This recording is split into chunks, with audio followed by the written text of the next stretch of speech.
Hello, my name is Abiodun Anifoshe. Today, I'll be teaching you on acidity of alcohols and phenols. Last time, we talked about the introduction to alcohols and phenols. If you've not seen that video, I will encourage you to watch that one first before proceeding to watching this one. Also, I will sincerely hope you can subscribe to this YouTube channel and turn on the notification button so that you will get notified anytime I release a new video. Thank you. So, to today's lecture, acidity of alcohols and phenol. If you look at the board, you're going to see I list some compounds on the left hand side, and also we have the pK values of those compounds listed in front of them. The pKa value is just a measure of acidity. The lower the pKa, the more acidic. It is more likely for the compound to act as a proton donor. As you can see in the equation above, it is more likely for an alcohol to act as a base, that is, to get protonated, than it is likely for an alcohol to get deprotonated. In this case, this alcohol, ethanol, is being protonated, and the oxonium species that is formed is stable. That is why the equilibrium lies to the right, and that is why this reaction is more likely. But in the case of an ethanol acting as an acid, this reaction is less likely, and as you can see, the equilibrium lies to the left. That is, any chance that this alkoxide, this ectoxide species has to get protonated, it's going to go back to the ethanol form. And that is why the acidity of alcohol is really dependent on the stability of its conjugate base, which is basically the alkoxide. An alkoxide is formed when an alcohol gets deprotonated, and the common way of deprotonating an alcohol is by using sodium hydride, or you use a sodium metal. So when you use a sodium hydride to deprotonate an alcohol, in this case ethanol, we have an ectoxide formed. And just like I said, the acidity of an alcohol, that is the readiness of an alcohol to donate a proton, will be determined by the stability of its conjugate base. Is the conjugate base stable enough? If it is stable enough, then that compound, that alcohol, will be more acidic. So let's look at the stability of the alkoxide, that is, what affects the stability of the alkoxide. Basically, this ARIO, the acronym ARIO, atom, resonance, induction, and orbital hybridizations, are the factors that determines the stability of the conjugate base of an alcohol. As you can see here, in this case, we have an alkyl group, we have an amine, we have an alkoxide, we have an halogen. So basically, what this is depicting is the behavior of different atoms in different organic compounds. So we are just trying to show you why we have alkoxide in this particular position. Alkoxides are not that stable, but they are still quite stable, more stable than other organic compounds with different atoms that are having lower electronegativity in them. Just as we know that electronegativity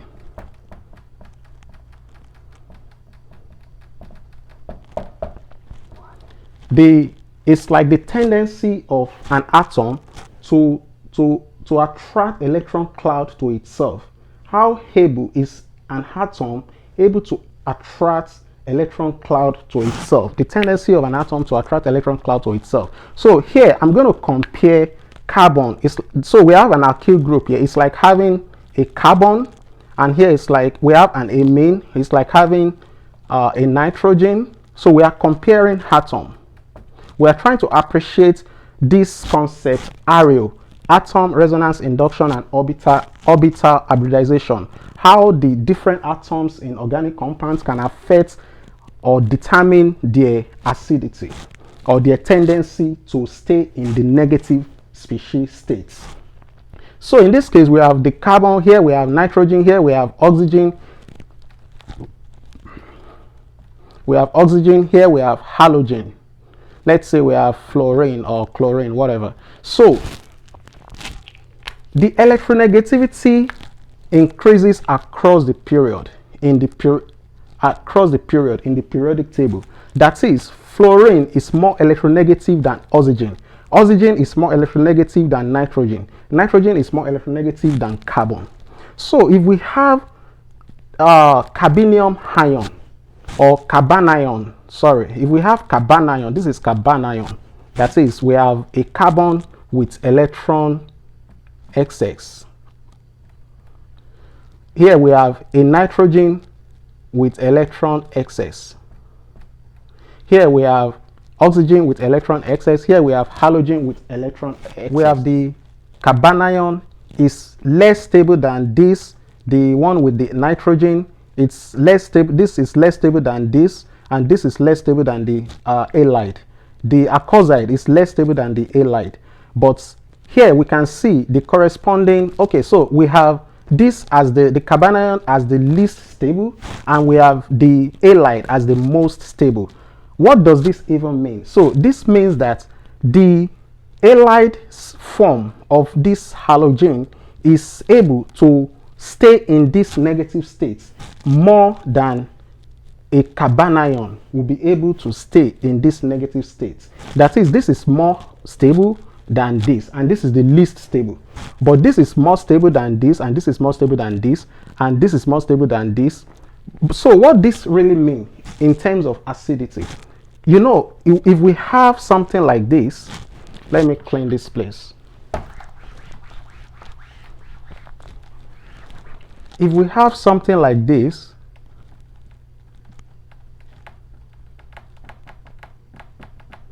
and we have something like this, and we have something like this. Now, if you think about this, if we deprotonate these three compounds, we're going to have this as CH3. Let me clean this place.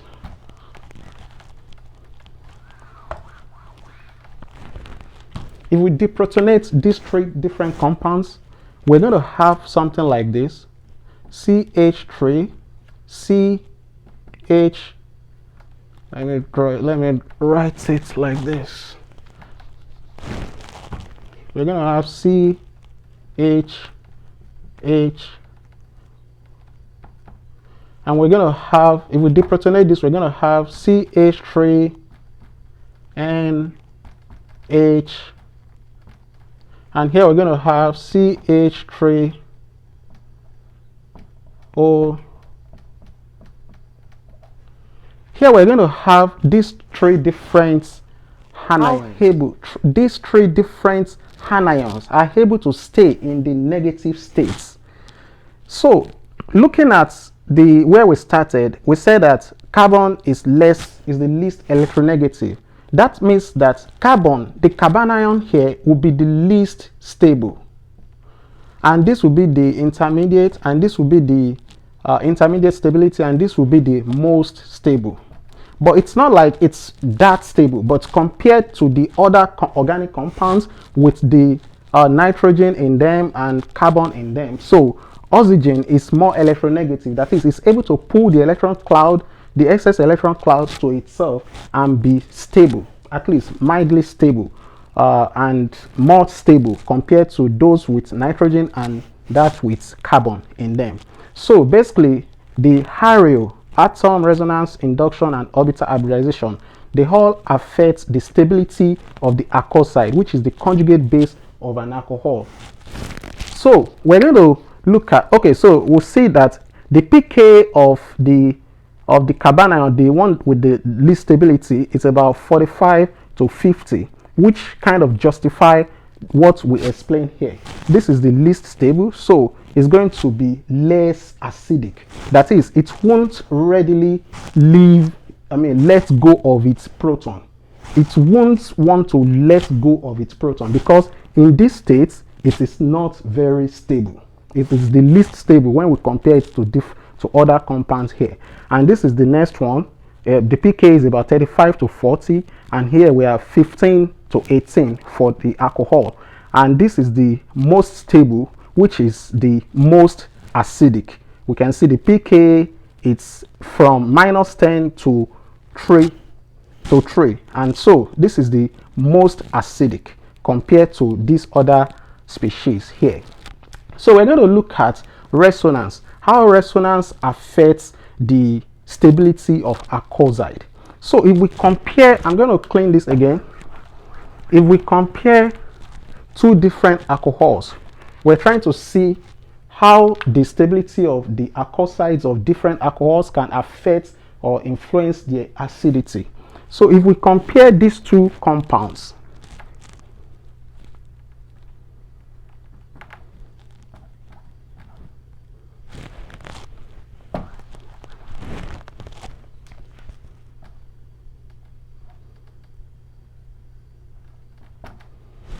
actually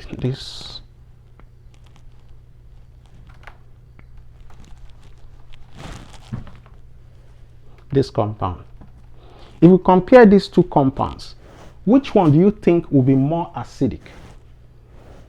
Well, the answer is this one. This will be more acidic. This is an enol. This will be less acidic, and we are going to see the reason just in a moment. So this is ethanol, and this is ethanol. Ethanol. This is an enol. The enol usually on the go, they usually form what we call enolates. So this compound can form enolates. That is, the lone pair of electron on oxygen can delocalize into this bond here, and this one can go to this carbon here, so that we have something like this. Okay, just what we have here. So we have something like this. So in the actual form of ethanol, this is what we have. We have resonance. We have resonance between the two different forms that we can have ethanol. So what that means to the acidity of ethanol, if we if you remember what we're talking about, the acidity has to do with the deprotonation of that compound. So that compound has to be deprotonated when we're talking about its acidity strength. So when we deprotonate ethanol, we're going to have this, and this is going to be the alkoxide of ethanol. In the case of ethanol, this is going to be the alkoxide. This is the alkoxide, which is in this case is ethoxide. But in this case of ethanol, we're going to have this as the alkoxide. And if you compare this and this, which one is more stable? Which alkoxide is more stable? Of course, this is more stable than this. So this is able to get deprotonated and still be fine in its negative state than this one. So in that case, we say this is more stable, and so this has more acidity, that is lower pKa compared to alcohol. So this we have a lower pKa compared to alcohol. And so we say resonance does affect or contributes to acidity of alcohol, because in a way it helps stabilize the alkoxide, which is the conjugate base of alcohol. And also we are going to appreciate resonance in phenols. I said here also phenol. Phenols can also exhibit this resonance phenomenon. So usually the electron that we have in the double bond electrons that we have in phenol, they don't have a precise location, and that is because the electrons are delocalized into the rings. They are delocalized, they move around, and that is why you often see phenol written this way. It is also correct, and that is because the electrons in the benzene ring are delocalized. They are not in one place. They are delocalized into the ring, and the delocalization of the electron can as well help the oxygen atom in the hydroxide of the phenol, such that when you deprotonate phenol, you're going to have, you're going to have something like this. After deprotonating phenol, you're going to have the phenoxide. In the case of the alcohol, which some people call alkanol, you have alkoxide as the conjugate base. But in the case of phenol, when you deprotonate phenol, you're going to have phenoxide. And this phenoxide is more stable than the alkoxide.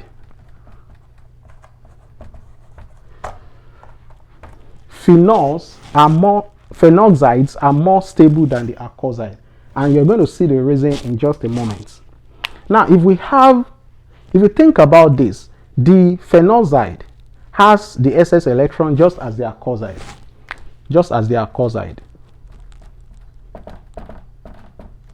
But in the case of the alkoxide, there is no place there is no other group near the oxygen atom that can help the oxygen to carry the SS electron.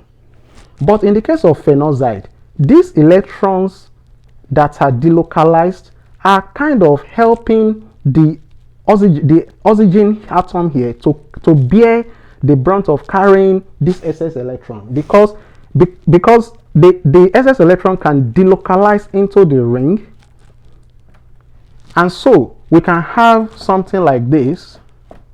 Let me clean this place. When the SS electrons on phenoxide delocalized into the ring, we're going to have something like this. So we are looking at this after it has been deprotonated. So when it delocalized into the ring, we're going to have something like this. Resonance.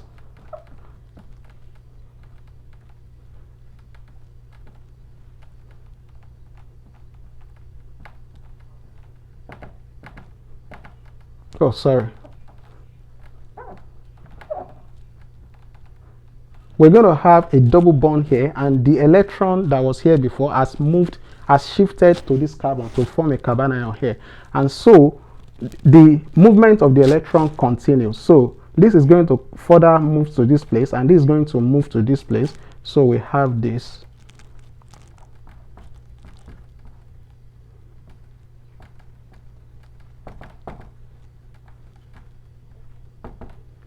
And it continues to form this.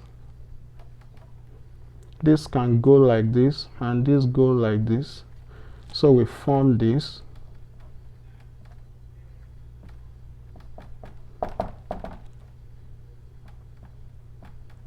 And this can go back to this, and then this kick back to the oxygen atom where it came from to form this.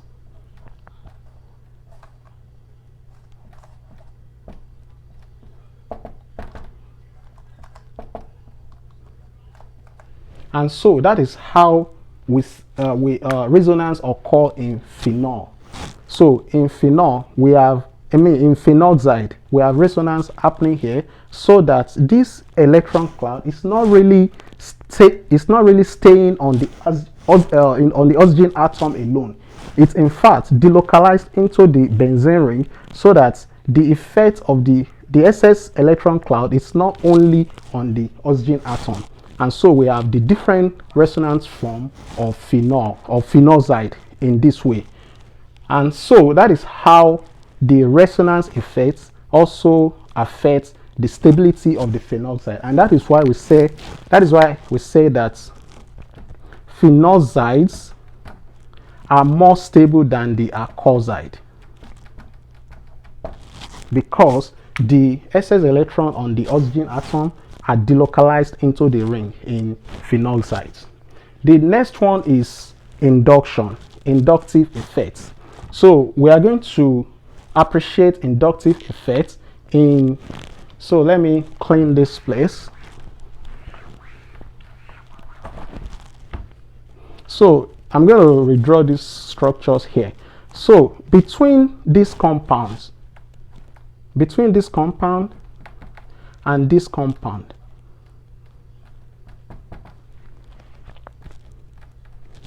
which one do you think is more stable? Which one is more stable? So this is ethanol. This is chloroethanol. Chloroethanol. Actually, this is 1-chloroethanol. So between 1-chloroethanol and ethanol, which one is more acidic? The answer will be 1-chloroethanol, and the reason is not far-fetched. It's simply because of this chlorine atom that we have on the carbon atom here, the first carbon atom in the ethanol structure. And why does that matter? It matters because chlorine, or halogens generally, are able to pull electron cloud to themselves. They are electronegative. They are able to pull electron cloud to themselves. And so if we deprotonate ethanol and deprotonate 1-chloroethanol, 1-chloroethanol will be much more stable than ethanol, because the phenoxide, the alkoxide form of this one, which is this,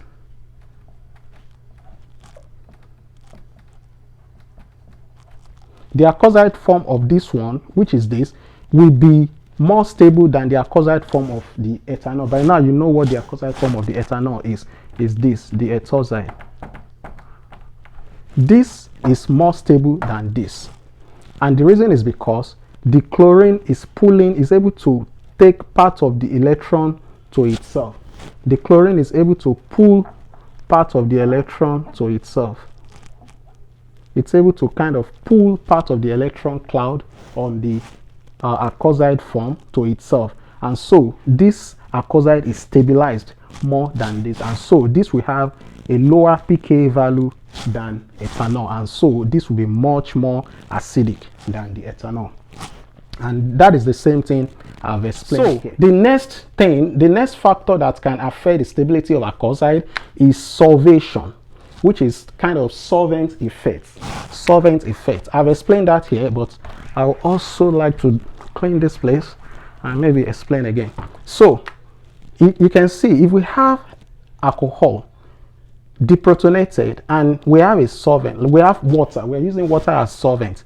Now the water can kind of form a sheet around the alkoxide, in the sense that the water is like this. So the oxygen atom is more electronegative than this, so it can kind of pull all the electrons, the shared electron, to itself, such that the hydrogen atom are kind of deficient in electrons, so they have partial positive charge, whereas this one is it's having larger share of the electron that are shared between them.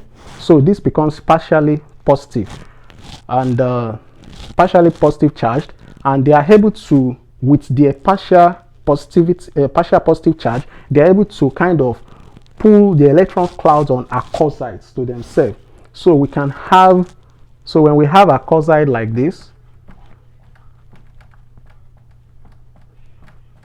these electron clouds can kind of be pulled by the partial positive charge on the hydrogen atom, and that is why we say that the solvents, we say that this has been solvated, this alkoxide has been solvated.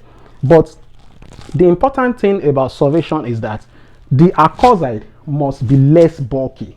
If the alkoxide is more bulky, then it will not be easy for the alkoxide form of the alcohol to be solvated, and that is what that is what we see in the tet-butoxide. The tet-butoxide is too bulky, so it's not able to get solvated, and so it is less acidic than something like methoxide. So tet-butoxide is less acidic than methoxide. This is more acidic because it can be solvated, and so this can have a lower pKa value than the tet-butoxide, and that is exactly what we see in the table that I talked about earlier. So we can see methanol is more acidic than tet-butanol. Tet-butanol has pKa value of 18, methanol has pKa value of 15.54. So methanol is much more acidic than tet-butanol. And as you can see, it's more acidic than ethanol, more acidic than water. And the only reason why, one of the reasons why this is less acidic is because it's too bulky, so it can't be solvated, because this methyl group, these methyl groups here can block the solvent effect from kicking in here, so it won't be able to get solvated, and so we have higher pK value. And you can also see by now, you should have seen why this is more acidic than methanol. So this is more acidic than methanol. This is trifluoroethanol.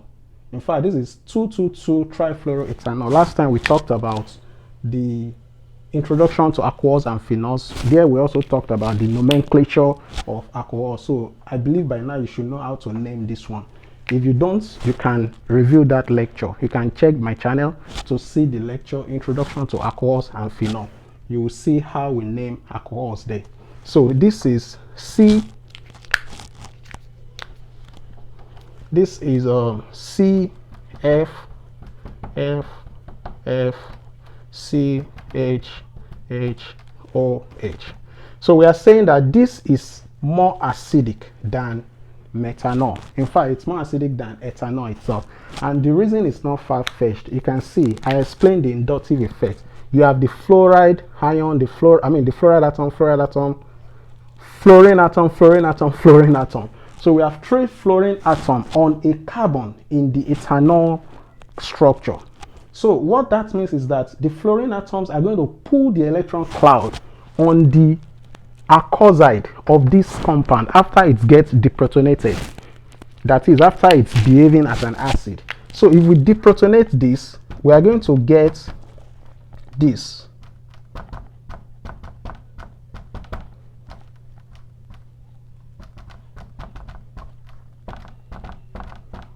We are going to get this alkoxide, this etoxide here, and we're saying this etoxide is much more stable, because it's much more stable than ethanol or than etoxide because of the presence of these fluorine atoms here. They are highly electronegative. They can pull the electron cloud from the alkoxide to themselves, such that this oxygen is relieved and this state is able to form.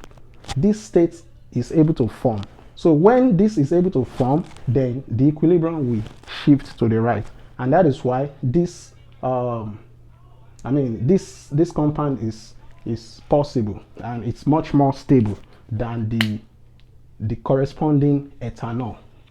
So that is why we have the pK value of this compound as 12.43. You can see the counterpart, the ethanol, it's 16. That is much less acidic than this. And also, when we move to the aromatic alcohol, in this the phenols, the phenol derivatives in this case. So here we have para-aminophenol, here we have phenol, here we have para-nitrophenol. So the explanation to why we have these different pK values in the derivatives of phenol here is not far-fetched. We have explained them when I was talking about the resonance in phenol. So the same thing that I explained is what is happening here. So you have phenol. The acidity, the pK is 9.89. It's much more acidic than even the 2,2,2 trifluoroethanol. And that is because the electron cloud on the phenoxide species is able to delocalize into the electron. That is why you have the acidity this much. It is much more acidic. It is 9.89. It is much more acidic than the ethanol, than the 2,2,2 trifluoroethanol, and that is because it has the phenoxide ion delocalized into the ring. And I emphasize that because I want to compare the phenol with para-aminophenol and para-nitrophenol. Why do we have the different pK values? The 10.46 in para-aminophenol and 7.15 in para-nitrophenol. This explanation is quite easy. Now, in this case, we have an electron donating group. in this case, we have an electron withdrawing group. So what that means is that even though the benzene ring in the phenol is able to have is able to share the burden of carrying the excess electron cloud on the oxygen atom, this guy here, the amino group, is not allowing that to happen because it's donating electron back into this ring. So it's kind of counterbalancing the electron that is coming into the ring, because this one here is kind of donating electron back into the ring. Therefore, you have the pK value of this one much more than this, and so this is much more acidic than this one. When you have electron donating group around a benzene ring, then it means that you're going to be donating electron into the ring. You're going to be activating the ring. But when you have electron withdrawing group, as in the case of paranitrophenol, you are going to have this guy here is going to help even take the burden of carrying the excess electron cloud on the oxygen atom here. You're going to have something like this. So I mean, this is exactly what you have in this case.